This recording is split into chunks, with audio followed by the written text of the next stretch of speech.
Hi guys, এখন আছি Bashundhara shopping complex. যাত্রী নিয়ে আসছি।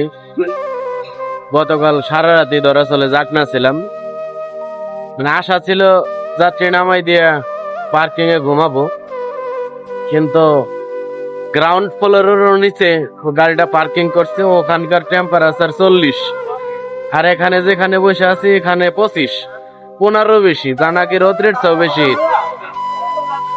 ওখানে অক্সিজেন নাই, প্লাস গরম, ঘুমানোর পসিবলই না। আর এই যুদ্ধের জন্য তেল সংকটে আমাদের ঘুম হারাম হয়ে গেছে। ড্রাইভারদের নাজেহাল অবস্থা, কারণ ঘুম যদি না হয় প্রত্যেকটা মানুষের কর্মজীবনে খুব কষ্টকর হয়ে দাঁড়ায়। আর গাড়ির ভিতরে যখন আমরা ঘুমাইতে যাই তখন দেখা যায় পাও ঠিক মতো রাখা যায় না, বা ঠিক মতো ঘুমানো যায় না।